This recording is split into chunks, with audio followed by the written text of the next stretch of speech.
Well, balitang-balita yung pagbabalik, alright, ni Ping Lacson sa Blue Ribbon Committee bilang chairman, may gulay. And meron daw siyang pasabog.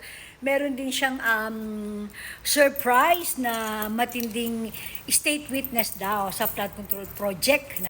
Kaya lang napansin ko lang, hindi pa rin siya nakaka-get over doon sa issue ng affidavit nitong si Sergeant Gutesa.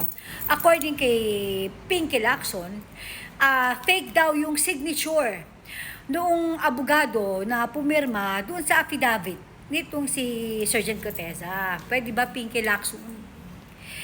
Hindi kasalanan ni Gutesa kung fake. Okay, yung signature noong pinagnotaryohan niya. I think ang dapat na habulin o kasuhan diyan is yung nagnotaryo. Di ba? Yung statement ni Gutesa, totoo yun. Galing yun sa kanya. Pinanotaryo niya. At hindi niya kasalanan kung peke yung nagnonotaryo doon sa notarial service na pinuntahan niya. And as per statement naman, hindi ba mas malakas? Okay? Yung statement na ginawa niya under oath, in public, in front of, okay, mga senador sa Blue Ribbon Committee hearing nyo. Diba? Galit na galit kayo. Masyado kayong na-triggered doon sa naging pahayag ni Gutesa. Tapos ngayon, dahil fake, yung di umano'y pumirma sa affidavit ni Gutesa, ano naman kasalanan ni Gutesa dyan? Habulin nyo yung nagnotaryo. Habulin nyo yung abogado. Okay? Yung sekretarya niya na pinapayagan niyang pumirma doon sa mga nagpapanotaryo sa kanila. Hindi ka makarecover dyan sa notaryo na yan. Labas si Gutesa dyan.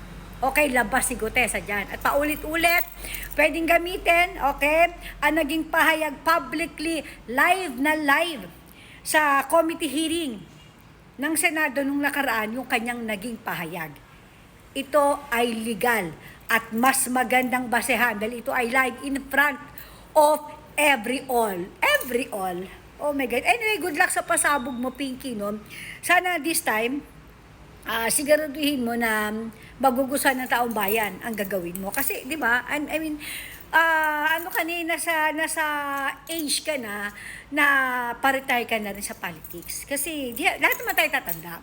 Pero alam yon, sana bago ka bumitaw sa politika o mawala sa politika, alam yon, sana mag-iwan ka naman ng magandang bakas sa Pilipino.